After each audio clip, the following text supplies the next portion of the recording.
পুরুলিয়া তথা তৎকালীন মানভূম জেলায় একাধিকবার এসেছিলেন নেতাজি সুভাষচন্দ্র বসু। 1939 সালের 9 ডিসেম্বর তিনি পুরুলিয়া শহরে পদার্পণ করেছিলেন। শহরের নমপাড়ায় নীলকণ্ঠ নিবাসে ছিলেন তিনি। জেলার পরাক্রম দিবসের মূল অনুষ্ঠানটি হয় এখানে।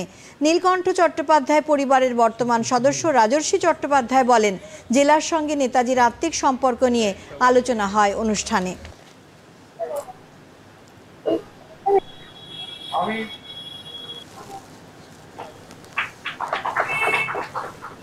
নেতাজি 4 বার পুরুলিয়া এসেছেন, তার মধ্যে শেষবার এই বাড়িতে নীলকণ্ঠ নিবাসে 9 ডিসেম্বর 1939 সাল।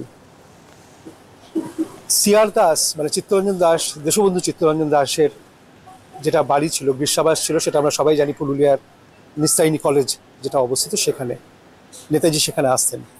নীলকণ্ঠ চট্টোপাধ্যায়ের সাথে তার যোগাযোগ, নেতাজির যোগাযোগ কংগ্রেসের সময় থেকে।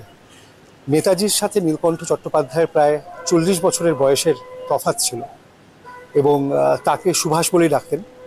যে সময় উনি কংগ্রেস ছাড়লেন এবং ফরওয়ার্ড ব্লক তৈরি করলেন, গঠন করলেন রামপুরা কংগ্রেসের পরে, সেই সময় যখন উনি ওই সংগঠন তৈরি করছেন, সেই সময় উনি যখন পুরুলিয়ায় আসেন সেই সাংগঠনিক ক্ষেত্রে, তখন কিন্তু তার থাকার জায়গা ছিল না।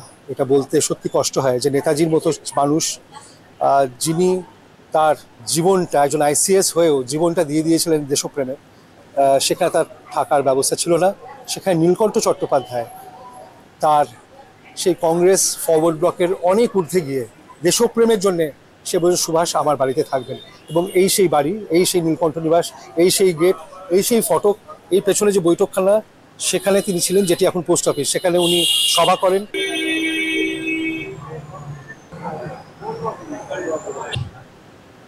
প্রশাসনিক মাননীয় এডিএম সাহেব স্যার, আমরা বসে আঁকা প্রতিযোগিতা করলাম।